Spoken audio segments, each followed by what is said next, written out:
안에서 평안하셨습니까? 예, 앞뒤 좌우로 평화를 빕니다. 서로 인사 나누시기 바랍니다. 평화를 빕니다. 평화를 빕니다. 평화를 빕니다. 감사합니다. 여러분 그 주보를 보셔서 아시겠지만 우리 2025년 도백교회 표어도 2024년과 똑같습니다. 자, 한번 같이 해볼까요? 파란 미소, 밝은 빛, 나로부터 평화. 예, 우리가 해마다 표어를 바꿨는데 올해는 바꾸지 않았습니다. 왜냐하면 올해도 이 표어가 정말 중요하겠다 이런 생각을 했거든요. 제가 이제 작년 2024년에 처음 시작할 때 환한 미소를 가지고 설교를 했는데 그때는 이제 개인적인 차원에서의 미소에 관한 이야기를 했거든요. 근데 저는 이제 오늘은 우리 이 사회적인 상황에서도 우리가 환한 미소를 짓자라는 이야기를 하고 싶어요. 제가 저번 주도 잠깐 언급을 했지만 우리가 다 뭐 뇌란 우울증이니 뭐냐 하면서 아이고 요새는 내가 어떻게 사는지 모르겠어 막 정신이 없대요. 그래가지고 오로지 관심이 이제 텔레비에 있고 언제 체포됐냐 이것만 바라보고 있기 때문에 내 생활이 손에 잡히지 않고 뭔가 그냥 뿌리를 내지 않는 느낌.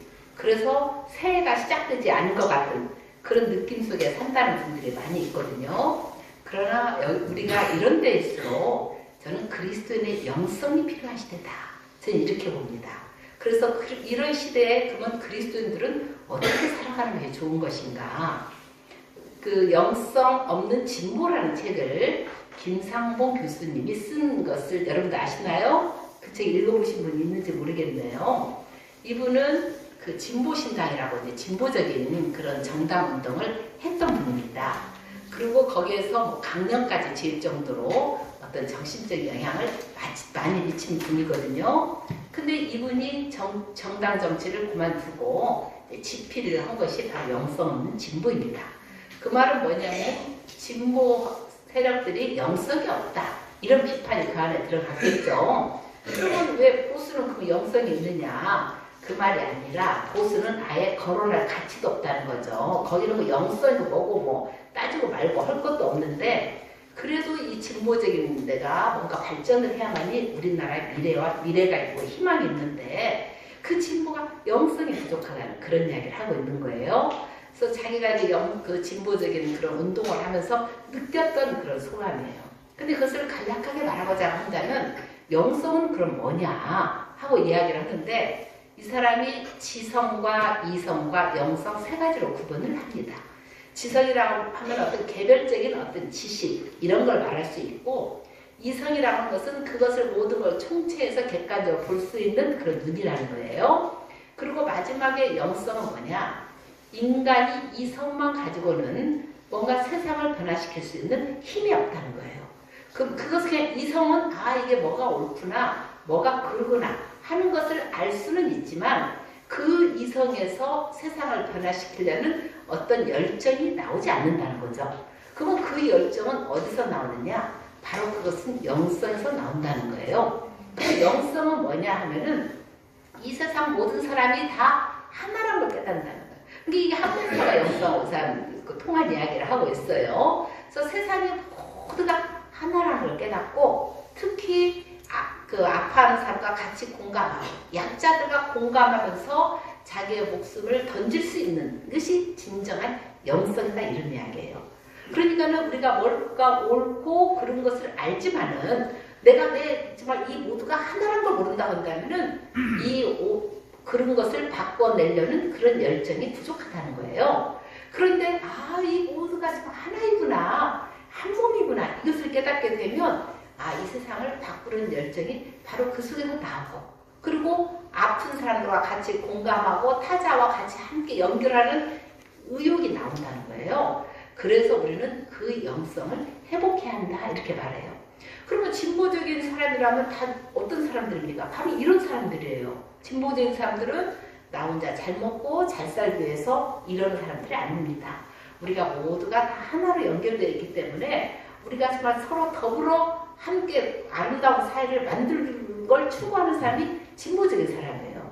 그러지 않습니까? 근데 왜 이 사람은 그 진보에다가 영성을 이야기했느냐 했을 때 이 사람이 가장 중요하게 보는 것은 그러한 좋은 뜻을 가지고 그런 진보적인 활동을 하지만 모든 사람이 그렇다는 이야기는 아니고 그 중에 어떤 사람은 그런 진보라는 정책을 이용해서 자기의 권력을 강화하고 자기의 욕심을 충족시키고 자기만의 어떤 그런 목적을 추구하려는 사람들이 있다는 거예요.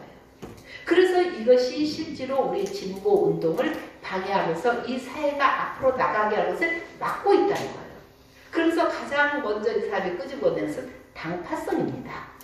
우리가 어떤 대의 명분을 위해서 일하면 그 명분을 바라보면서 기꺼이 거기에 순응하고 나아가지 않겠습니까? 그런데 사람들이 당파로 이렇게 분열돼가지고 내 당파 이익을 먼저 생각한다는 거예요. 그리고 어떤 대의 명분은 당파 이익보다도 더 밑으로 생각한다는 거예요. 그렇기 때문에 이 진보들이 단결하지 못하고 자꾸 분열하는 이유도 당파성이지 않느냐 이렇게 이 사람이 보는 거예요.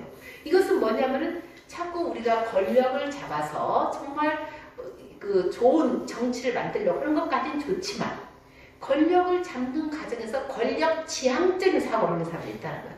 권력을 잡기 위해서 좀 수단이 잘못된 수단을 써도 된다. 다른 사람들 좀 무시하고 다른 사람을 희생시켜도 된다. 하는 그런 생각을 하는 것 자체가 권력 지향적인 사고라는 거예요. 그래서 당파 중심적으로 그 당파 세력을 강화시키는 방향으로 자꾸 행동을 하다 보니까 실제로 진보가 제대로 제 역할을 하지 못하고 사람들에게 감동도 주지 못하고 그 세력을 확장시켜내야 하는데 확장시키지 못한다는 이야기를 하고 있는 거예요. 근데 모든 진보가 그러다는 이야기는 아닙니다. 그럴 수 있는 그런 경향이 있기 때문에 이 사람은 거기에 경종을 올리고 있는 거예요. 그래서 중요한 것은 다시 돌아가자. 우리 아까 신수만 장님 기도했는데 정치인들이 어디로 돌아가라고? 십자가로 돌아가라. 십자가의 사랑으로 돌아가야 한다는 거예요. 모든 우리 정말 진보운동을 하는 사람들이 십자가 사랑으로 돌아가지 않으면 자기도 모르게 십자가 사랑에서 멀어져서 자기중심적으로 권력지향적으로 살면서 오류를 범할 수가 있다는 그런 이야기예요. 그래서 이 사람이 말하면서 당파성, 그걸 조심해야 한다. 권력지향적인 사고 조심해야 한다. 우리 예수님이 여러분들 신약성경을 보시면 자세히 보시면 예수님 제자들에게 끊임없이 했던 이야기가 바로 그 이야기입니다. 너는 세상 관력과 똑같은 사람이 돼서는 안 된다. 세상 권력은 자기 권력을 가지고 사람들을 억압하고 지배하려고 하지만 그러나 너희는 첫째가 되려고자 하는 사람은 꼴찌가 되게 하고 높은 사람이 되고자 하는 사람은 낮은 사람이 돼서 종과 같이 되어서 사람들 섬기는 사람이 되어야 한다. 이걸 계속 강조한 겁니다. 제자들은 어때요? 뭔가 높은 이상을 가지고 정말 아름다운 사회, 평등한 사회, 정의로운 사회라는 이상을 가지고 예수님을 따랐어요. 그런데 그들의 행태는 어떤 행태입니까? 권력지향적인 습성을 버리지 못하는 거예요. 권력을 자기가 비판하는 권력을 가진 사람들이 가지고 있는 그런 태도를 그대로 본다고 있는 거예요. 그럼 예수님이 계속 경계를 한 겁니다. 근데 제자들이 끝까지 받아들이지 못했어요.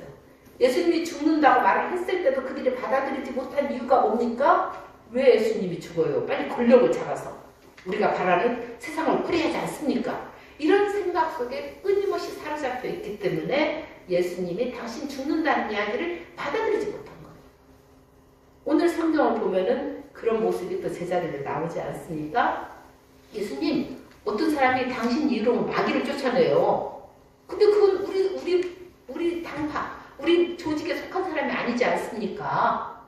그런 사람이 왜 예수님 이름으로 그런 일을 하게 내버려 둡니까? 그거 그만두게 하지 않겠습니까? 예수님이 뭐라고 했습니까? 그 사람이 내 이름으로 귀신을 쫓는다고 한다면 나를 드러내고 반대하는 사람이 아니야. 나를 반대하지 않는 사람은 우리와 함께하는 사람이야. 그러므로 내버려 두지 말아라. 우리는 나와 당파가 다르고 조직이 다르면요. 그 조직이 성장하는 꼴을 못 봐요. 어떻게든지 폄훼를 해서 끌어내고 축소시키려고 그래요. 그리고 우리가 반대하는 사람에 대해서는 칭찬, 인색합니다. 근데 또 잘하는 거 있을 수 있지 않습니까? 그럼 칭찬도 하면서, 격려도 하면서, 비판도 하면서 그래야 하는데 칭찬도 못해요. 그 이유는 뭡니까? 우리가 당파 중심적인 권력지향적인 사고에 사로잡혀 있기 때문에 그런다는 거죠. 근데 예수님은 그게 없어요. 예수님의 목표는 뭡니까? 어떻게든지 하나님 나라를 이루기 위해서 한 사람이라도 더 그런 사람이 되도록 만드는 게 문제지, 예수님의 그 조직, 제자들, 이 조직을 확대시키는데 목적이 있는 게 아니에요. 우리가 이것으로 돌아가야 합니다. 그래서 예수님께서 뭐라고 하냐, 나를 위한다고 너희에게, 네가 그리스도 사람이라고 해서 너에게 물 한 잔이라도 대접하는 사람. 물 한 잔은 뭐예요? 누구나 맘만 먹으면 대접할 수 있어요. 나 돈 없어서 못해? 그런 핑계 댈 수 없을 정도로 누구나 할 수 있는 일이에요. 그렇게 대접하는 사람은 하늘에서 큰 상을 받는다. 그런 사람을 무시하지 말아라. 저 태산이 저렇게 높은 것은 저절로 높아진 줄 아느냐? 한 통 안에 그 흙들이 모아지고 높아진 거고, 저 황하강, 저 넓은 강이 왜 그렇게 넓어진 줄 알아? 물질이 하나, 세밀한 물질이 하나도 거부하지 않고 받아들이기 때문에 넓어진 거야. 이것을 회복하는 것이 진정한 진보다. 근데 이런 이야기를 이분이 여기서 하고자 한 것이 아닌가, 이런 생각이 들어요. 그래서 우리가 정말 이런 사회적인 상황 속에서는 정말 그리스도인의 역할이 중요하다. 그건 뭐냐? 정말 이 사회적인 변혁 운동에 영성을 넣지 않으면 저는 이것이 큰 희망이 없다고 생각되거든요. 그 영성은 뭐냐? 우리가 항상 십자가로 돌아가듯이 항상 본래적인 우리의 목적이 뭔가, 그것을 생각해야 합니다. 그 목적을 위해서 조직도 만들고, 그 목적을 위해서 내가 일을 하고, 그 목적을 위해서 선거도 하고, 그 목적을 해야 하는 건데 어느 순간 내가 잊어버려요. 그리고는 그 목적은 뒤로 가고 자꾸 자기 중심의 조직적인 사고를 하게 되는 거예요. 이것을 경계해야 한다는 거예요. 그걸 경계하지 않으면 우리가 누구를 욕하고 누가 잘못했다 뭐 해체하라 이야기지만 그들과 똑같이 될 수 있는 경향이 있다는 거예요. 그래서 정말 정치에는요, 영성이 아주 중요하다는 이야기를 하고 있는 거예요. 또 두 번째로 뭐냐? 우리 그리스도인들은 제가 저번주에 이야기했지만 어떤 상황을 볼 때 우리는 비판적으로 보는 거 중요합니다. 비판적으로 보는 거 중요하지만, 그러나 그 비판을 넘어서서 또 긍정적으로 볼 줄 알아야 돼요. 우리가 현재 상황에 대해서 참 이거 막 침울하고 뭐 이럴 수가 있느냐 붕괴하고 하지만, 제가 저번주도 이야기했잖아요. 이것은 애를 낳기 위한 산통이죠. 계엄이 발표되지 않았으면 우리 이렇게 돌파하고 만들어내기 힘들어요. 새 세계 만들어내기 힘들어요. 물론 어떤 방향도 우리 국민들을 만들어 가겠지만, 그렇기 때문에 이것은 우리가 기뻐해야 할 상황입니다. 그래서 지금 이걸 통해서 우리 국민들은 엄청나게 지금 성장하고 있거든요. 광장을 나오시면 금방 아시잖아요. 우리가 평화가 중요하다는 걸 알게 됐고, 우리 10대, 20대 뭐 너희들은 왜 이렇게 개인주의자잖아. 그렇게 말하잖아요. 근데 가야들은 공동체적이에요. 우리보다 훨씬 더 공동체적이에요. 그리고 이 광장 안에서 10대와 60대의 지체가 소통이 이루어지는 거죠. 그리고 그들이 농민 집회에 가가지고 그 남태령의 그 대체될 때도 그들이 가가지고 그걸 뚫어내주지 않았습니까?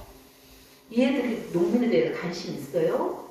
지금 밥 쌀값 이렇게 정말 싸가지고 우리가 못 사겠다고 농민들이 이야기하고 있는데, 과연 정말 이들이 그거 관심 있습니까? 우리 쌀 안 먹어요. 밀가루 먹어요. 별 관심 없었잖아요. 근데 지금 이 국민이 그들한테 농민에 대한 관심을 갖게 했고, 이런 그 계엄 사태가 얼마나 무서운 걸 알면서 그 사태를 겪어온 자기들의 선배들이랑 공경심을 갖게 됐고, 역사를 온몸으로 배우고 있는 거예요. 그래서 옛날 5.18 때 주먹밥이 나왔다면 지금 뭐가 나오니까 선결제가 나오고 그런 공동체 의식이 막 쌓고 있잖아요. 이러면서 지금 우리 국민들은 엄청난 통과 오래를 겪고 있다. 지금 우리 국민들을 성장시키고 있다. 저는 이렇게 보고 있습니다. 그래서 우리가 어떤 상황을 보더라도 비판은 하지만 비판에 머물러서는 안 돼요. 비판 이후에 어떤 비전을 보고 희망을 보고 긍정적인 것을 볼 수 있는 그런 눈을 갖는 거.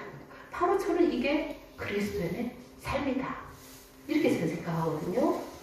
그리고 우리가 또 가져야 할 영성은 뭐냐? 만족할 줄 알아야 합니다. 자, 탄핵은 분명합니다. 그렇죠? 체포도 분명해요.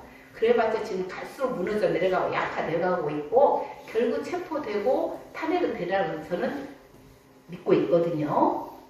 그런데 중요한 것은 뭐냐? 탄핵이 되든 안 되든 그게 중요하지 않다는 거예요. 지금 내가 여기에서 이뤄지고 있는 모든 것들에서 어떤 결과든 나는 만족하겠다. 탄핵이 돼야만이 뭐 어떤 것 안 되면은 내가 뭐 좌절하고 이게 아닙니다. 어떤 상황에 대해서 우리는 좌절하지 않는 사람. 파울로가 그랬잖아요. 항상 기뻐하고 항상 감사하고 어떤 일이든 감사하라고 했잖아요. 그 감사가 어디서 나옵니까? 내가 바라고 목표하는 모든 것이 이루어질 때 감사가 나온다면 우리가 무슨 일이든 감사 못해요. 감사는 우리 삶에 있어서 1%나 될까 말까 합니다. 그럼 99%는 뭡니까? 걱정하고 근심하고 불평해하죠. 그런 그리스도는 그런 그리스도인들이 아니죠. 똑같이 막 올려가지고 막 걱정하고 근심하고 막 불평하고 뭐 실망하고 좌절하고 막 그러는 것이 아니라 어떤 상황에서도 희망을 버리지 않는 거죠. 그게 바로 부활신앙 아닙니까? 어떤 상황에서도 우리가 반드시 정의가 승리한다는 믿음을 가지고 어떤 역경도 이겨낼 수 있는 그게 바로 그리스도의 부활신앙이다. 그래서 예수님은 뭐라고 이야기를 했습니까? 야, 내일 걱정하지 마. 탄핵이 될까 안 될까 뭐 어쩌고저쩌고 최선을 다하지만 걱정은 가운데 너희가 목숨 1시간을 늘릴 수 있어? 걱정이 문제를 해결해 준 줄 알아? 조바심 내고 하나씩 문제를 해결해 준 줄 알아? 아니야. 오늘의 걱정은 오늘로 좋게. 그건 뭘 말하는 거야? 지금 여기만 살아. 지금 여기 내가 할 수 있는 일 최선을 다하고 반드시 하나님께서 우리의 소원을 하나님 뜻이라면 이루어준다는 그런 믿음. 이런 믿음을 가지고 기도할 때 감사로 간구하라고 하지 않았습니까? 바로 그 믿음입니다. 그래서 감사로 간구할 수 있게 되는 거죠. 이게 바로 그리스도의 신앙입니다. 어떤 바그바드 기타라는 책에 전쟁 한가운데서도 미소를 지을 수 있는 힘은 어디서 나옵니까? 물어보니까 너에게 네 노력이 어떤 결과를 가져오든 만족하기로 작정하세요. 작정한 겁니다. 여러분 삶 속에 여러분 최선 다하고 삽니다. 그런데 결과가 이럴 수도 있고 저럴 수도 있어요. 그러나 우리가 뜻대로 안 된다고 해서 모든 것이 잘못되는 겁니까? 나중에 돌이켜보니까 그것이 더 좋은 의미가 있더라 이거예요. 알 수가 없는 겁니다. 그렇기 때문에 우리가 어떤 결과에 일을 일비하지 마시고 그냥 우리 지금 여기 우리 할 수 있는 일을 최선을 다하면서 살아가면 반드시 하나님께서 그 나라를 이루신다는 믿음, 이 믿음으로 산다고 한다면 우리가 막 작은 일에 막 짜증내고 힘들고 어렵고 막 마음이 그냥 뒤죽박죽 하지 않고 어떤 상황에서도 평화를 잃지 않는다. 저는 이게 중요하다고 봅니다. 그래서 내란 우울증 겪을 수 있어요. 그러나 여기에 빠져들면 안 되죠. 그래서 우리가 빨리빨리 돌아와야 합니다. 그래서 우리는 그것 때문에 우리가 우울한다고 한다면 그건 지는 거예요. 아닙니까? 우리가 이기는 건 뭐예요? 뭐 그 애인이 나를 배신하고 떠나갔어. 그러면 어떻게 합니까? 막 복수를 해야지. 막 그 사람에 대한 미움과 적개심으로 사는 것은요 지는 거예요. 그 사람 잘 살고 있어. 떠나가서. 근데 나 혼자 그 미움 속에 막 시달려가지고 막 인생을 힘들게 살고 있는 거예요. 그건 지는 거죠. 이기는 건 뭡니까? 그 애인 보란 듯이 행복하게 잘 사는 거라는 거 아닙니까? 우리도 마찬가지예요. 우리가 문제가 있으면 그걸 해결하고 힘을 모으고 같이 나서고 이런 건 중요하지만 우리가 마음의 평화를 잃지 않는 것이 중요합니다. 그래서 마음의 평화를 잃지 않고 그런 일을 하게 될 때 그 일이 더 훨씬 더 힘있게 나오는 거죠. 뭐 우리가 유쾌한 정말 지금 시위를 하고 있는 거 아닙니까? 춤추고 뭐 케이팝이 울려 나오고 그리고 뭐 이 깃발 들으시면 재밌더만 보니까는요. 네, 그거 옛날에 그런 건 없습니다. 막 민주노총 막 이런 깃발만 막 갖고 나오고 막 그랬거든요. 근데 지금은 그런 단체의 이름이 깃발이 아니에요. 뭐 개인적으로 뭐 멀미연합회 그래서 뭐 나 멀미약 2개 먹고 껌 씹으면서 올라갔다 가이가이가이 이러면서 그리고 어떤 사람은 또 이제 윤석열 씨 그 영정사진을 딱 만들어놓고 삼가 조의를 표합니다. 그런데 그 조의가 JOY야. 이런 식이에요. 뭐 그 사람 죽기를 바란다. 이런 표현은 아니고요. 다만 빨리 이제 물러나라 이런 표현이겠죠. 이런 식으로 뭔가 해악 있고 웃음이 있고 풍자가 있는 이거 얼마나 좋습니까? 니츠가 그러지 않았어요? 정말 이런 그 웃음을 주고 이틀을 부릴 수 있는 사람은 정말 창의적인 사람이라고. 열려있는 사람이에요. 걸림이 없어요. 사고가 어느 틀 안에 딱 갇혀 있으면 그런 유머가 안 나오죠. 해악이 안 나오죠. 근데 자유스러우니까. 어느 경계가 없이 막 넘나드니까 이렇게 기발한 아이들이 나오는 건데 바로 우리 지금 그런 운동을 지금 하고 있지 않습니까? 이제는 우리가 웃음의 시대를 가야 합니다. 이제는 우리가 옛날에 피가 뚝뚝 떨어지고 막 이런 것도 중요하지만 이제는 또 그것도 한 번 더 넘어서서 웃음과 해악의 그런 정치 시대를 우리가 또 함께 같이 곁들여 가야지 않겠는가. 그걸 누가 열어야 하느냐. 저는 우리 그리스도인들이 그 영성을 가지고 열어가야 한다. 이렇게 보거든요. 그래서 우리가 지금 여기 정말 살면서 하나님께서 모든 것을 이룬다 믿음 안에서 우리 최선을 다하면서 그래서 행복하게 살아야 합니다. 평화롭게 살아야 합니다. 어떻게 그렇게 이런 상황에서 평화롭게 살 수가 있어? 너는 도대체 사회에 관심이 없는 거야? 이렇게 말하는 사람이 있을 수 있잖아요. 그것이 아니죠. 예. 그래서 예수님은 야 오늘의 걱정은 오늘로 죽게 내일 일을 걱정하지 마. 그렇게 이야기하시면서 뭐라고 말하느냐? 하나님 나라와 그 일을 구하여라. 그러면 나머지 너희들이 필요한 모든 것을 다 더불어 준다. 여러분 이 믿음 가지십니까? 예. 내가 혼자 막 이렇게 어떻게 한다고 해서 이 해결되는 문제가 아닙니다. 이 사회 구조적인 문제 이것들이 깍져러 있는 거거든요. 물론 나도 노력해야지만 이 사회가 바꿔지지 않으면 해결이 안 돼. 자, 이 사회를 바꿀 수 있는 힘은 누구에게 있습니까? 하나님은 나라와 그 의를 중요하게 여기서 그것을 추구하면서 같이 힘을 모으고 연대하면서 자기 목소리를 내고 자기 할 몫을 다하는 그런 일을 통해서 나머지 모든 우리가 바라는 문제들이 절로 해결이 된다. 바로 그런 믿음으로 우리가 이런 정말 이 개헌 상황에서 우리 새로운 세계를 만드는 그런 힘을 모으는 그런 일을 해야 하지 않을까. 어떤 사람이 익살꾼, 뭐 코미디언이라도 좋습니다. 익살꾼하고 진정한 영성과의 차이가 있대요. 어떤 차이냐? 익살꾼은 다른 사람을 웃게 만든대요. 예?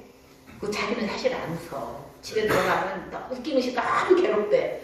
그래가지고 막 사람들 어떻게 하면 웃길까 머리가 아프대야. 예, 그러니까 집에 가서는 웃기는 시 지겨워서 안 웃긴대요. 그런데 영성가는 뭐냐?